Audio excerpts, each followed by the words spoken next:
Tudo bem, pessoal? Vamos à luta? Hoje a gente começa a fazer diferente, né? Já que eu não consigo responder a todo mundo com um tempo razoável, e como também brigaram comigo porque fiz Instagram e não estou postando nada, eu vou responder as perguntas aqui pelo vídeo, mando no grupo no WhatsApp e aí a gente começa a postar no Instagram, tá bom? Assim que eu comecei com o Instagram, a gente começou aqui, né? Então acabei deixando lá um pouco de lado. Como eu estou mandando esses vídeos para responder as perguntas de vocês, e até nas nossas conversas pessoais também, que é onde eu estava tentando responder a maioria, mas também está ficando difícil, eu vou usar aqui os próprios vídeos para colocar lá no Instagram e até para me organizar também, né? Para eu saber o que tem que mandar para quem. E aí vamos ver no que vai dar isso aí, tá bom? No mais vocês vão me falando aqui, a gente vai ajeitando. Eu percebi que alguns de vocês finalmente entenderam o que eu tinha falado nos primeiros dias sobre a contemplação da verdade. E a diferença que isso faz na vida real, obviamente. Aliás, é a diferença que isso deve fazer na vida prática, né? Lembra que eu falei? A gente toma em média 35 mil decisões por dia e a gente pensa cerca de 60 mil vezes. Ou seja, ideia e vida prática parecem que estão bem entrelaçadas, né? É verdade que eu leio trocentos livros? Mas também é verdade que minha esposa está grávida do quarto filho. É óbvio que a faculdade de filosofia que eu fiz tem que estar vinculada com a minha vida real. Tem que estar vinculada com o curso de comandos anfíbios, paraquedista, com a promessa que eu fiz para minha esposa quando a gente se casou e tudo mais. A pós-graduação que eu fiz na área de psicologia teve que me ajudar na segurança presidencial, teve que me ajudar na forma que eu observava as pessoas e conversava quando eu morei lá no Oriente Médio, lá no Líbano. Agora aqui na África tem que ajudar. E obviamente existe uma unidade nisso tudo. Vocês lembram os caminhos, né, que a gente usou para unificar isso tudo? Então, o resumo das perguntas, eu percebi que eles tinham o seguinte tópico, a resposta em comum, né, tinha que girar em torno da verdade ser contemplada como uma paciência amorosa. Era por isso que eu falei para o pessoal do mapa da ignorância, quando se estuda sobre um assunto, e dos outros métodos que a gente falou. A paciência de quem aguarda quem aguarda se o amor chegar, um amor que se revela, né? Uma espera nossa por esse amor que se revela e que não se prende no mundo das ideias, mas que contempla a vida acontecendo, sempre disposto a se surpreender. É por isso que eu falei das inseguranças perto do que acontece com as vidas de segurança que levam à assídia, aos caracteres da depressão. Foi esse dilema que a gente comentou. Vocês lembram do exemplo que eu dei do nascimento do meu terceiro filho, que foi no carro, só comigo, com a minha esposa ali? Lembra disso? Naquela espécie de delícia dramática, né? Aquela espécie de ação, de uma presença viva, de uma ação providencial, que de alguma maneira insegura tem mais segurança do que a passagem diária da noite para a alvorada. É a famosa vida acontecendo, né? A insegurança da vida acontecendo.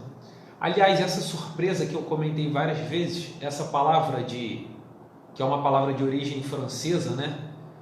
Ela quer dizer isso, né? Surprendre é um acima, né? Desse prender a vida, né? É quando você está acima disso, de ter essa vida presa. Então, acima disso que você aprendeu da vida acontecendo, sempre existe uma coisa que vai se revelar. Então você vai estar sempre na insegurança, a gente vai estar sempre nessa insegurança. Eu sempre me recordo do livro do Lewis, Surprised by Joy, surpreendido pela alegria, onde ele fala dessas até depois de um pouco de velho, quando ele passa por essas experiências um tanto quanto infantis, né? De ser surpreendido pelas coisas mais simples e corriqueiras do cotidiano. E foi por isso que eu dei o exemplo da Lua para vocês e do exercício do conhecimento astronômico em uma vida. Mas eu só falei isso, eu falei isso aqui nesse grupo, né? Que tem médico, psicólogo, tem engenheiro químico. Para os amigos militares eu falei de uma outra maneira, falei de exame da situação, missão e sua compreensão, falei de planejamento militar, mas o efeito acho que foi bem parecido. Mas enfim, vocês lembram que não é possível conhecer a Lua sem a observação de 28 dias, né? Na verdade, de pelo menos 56, para a gente poder marcar um ritmo, porque quem vê a primeira vez não sabe, né, que no 29º dia vai repetir, né? Que depois que ela fica cheia, ela vai minguar e vai se repetir o ciclo. Então, a gente percebe as ações e paixões da Lua, como ela age e quem age nela, as suas relações com os outros astros, o descortinar do tempo dela que vai passando e aquela espécie de bailar no espaço, onde a gente percebe as qualidades, quantidades que se demonstram pela luz, pelo formato, o estado habitual dela no mundo, as suas fases, né? Então a gente vê que somente o tempo e a paciência da pessoa que contempla isso mostra quais são os hábitos da Lua. E, bom, vocês perceberam que eu citei as 9 categorias de Aristóteles, né, do ser, ou seja, a avaliação mínima de tudo que existe. E daí você tem a substância, a essência, a natureza, que é a 10ª. Esse é o processo da filosofia e da psicologia grega, depois da medieval, até a moderna, por exemplo, na fenomenologia do Russell. Então não tem jeito, pessoal.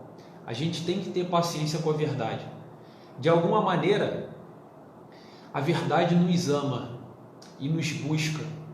Lembra, eu mandei até um trecho do filme Agostinho, onde Santo Ambrósio conversa com Santo Agostinho sobre isso.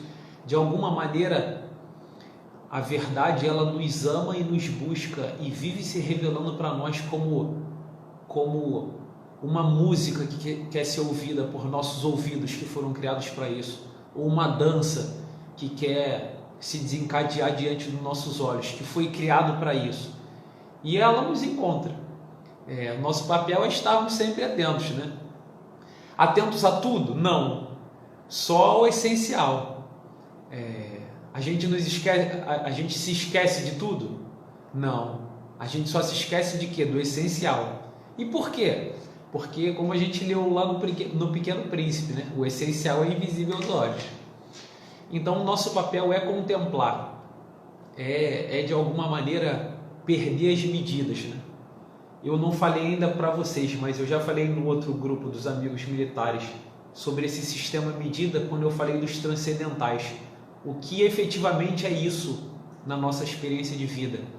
Quando a gente tem todo um sistema de medidas formados pela ordem do mundo que consegue captar as experiências do mundo e de repente esses sistemas todos perdem a medida diante da beleza, da verdade, do bem e da unidade dentro de algumas bibliografias. Mas a unidade efetivamente também faz isso com a gente. Quando a gente percebe que existe um entrelaçar providencial entre os acontecimentos do mundo, isso também faz a gente perder a medida. E quando a gente perde a medida diante de uma paisagem muito bonita, de uma grande sinfonia ou dessas experiências de ações providenciais na nossa vida, a gente se abre para o transcendental, né? Por isso essas experiências. Esse é o método da filosofia. É assim que a filosofia ama a verdade. Então a gente tem que tolerar a nossa ignorância. Lembrem sempre daquele primeiro passo que a gente falou, do mapa da ignorância para se estudar sobre qualquer assunto. E com isso em mente, deem sempre tempo para que a verdade ela se encarne nas nossas vidas. Lembra dos 4 passos da verdade? Eu ainda vou falar sobre um 5º passo, mas aqueles 4 passos são essenciais para a gente perceber a possibilidade do acontecimento real, depois a verossimilhança com as coisas do mundo, depois a grande probabilidade da verdade e finalmente quando a gente encarna na nossa vida. E então a gente pode dizer que provou a verdade, não no sentido de demonstrar, mas no sentido de degustar, provar no sentido de degustar. E percebam que quando a gente faz isso, a gente não consegue passar isso para os outros, né? Isso é um testemunho solitário, individual, de um conhecimento que não é só dedutivo, indutivo, intuitivo, abdutivo, mas é um conhecimento que unifica todos esses, eles acontecem, mas numa experiência da presença humana. De alguma maneira acontece aquilo que o Louis Lavelle fala na presença total, né? Daqueles eventos únicos da nossa vida. Com o sentido da vida também é assim. Essa foi a maior relação de perguntas, né? Vocês adoram esse tema, né? Não se esqueçam, o primeiro grande problema sobre o tema do sentido da vida é a consciência. É por isso que nesse grupo eu falei de um tema logo após o outro. E eu avisei que eles eram complementares, para ter paciência. É porque demorou muito, né? De uma palestra para outra. Vai ser assim, pessoal, não tem jeito, não consigo também com muita frequência. Eu vou mandar primeiro as respostas sobre o papel da consciência, vou desmembrar as 3 pessoas que vivem dentro de nós, o eu do palco giratório lá do Zondi, o meu melhor eu que me aconselha e o eu que sustenta esse diálogo diário entre os dois, essa terceira pessoa, que é uma relação, como se fosse a relação entre o pai e o filho. O melhor Diego aconselha o Diego que está aprendendo no mundo, batendo cabeça, e existe uma terceira pessoa que sustenta os dois, que é a relação entre os dois, entre o melhor Diego e o Diego que está tentando. Que no fundo é sempre o que acontece no exame de consciência, né? Tem um melhor de nós que nos aconselha a melhorar. Então, esse conceito dessas pessoas, assim, a gente trata depois, tá? A gente vai tratar isso desde as primeiras discussões, lá no mundo grego e latino, quando apareceu esse termo, para resolver problemas teológicos inicialmente. A gente vai falar sobre isso. Até chegar nesse termo chulo aí de dignidade da pessoa humana, que a gente usa inclusive para abortar. Enfim, a gente vai falar bastante sobre isso ainda. Um grande abraço, pessoal.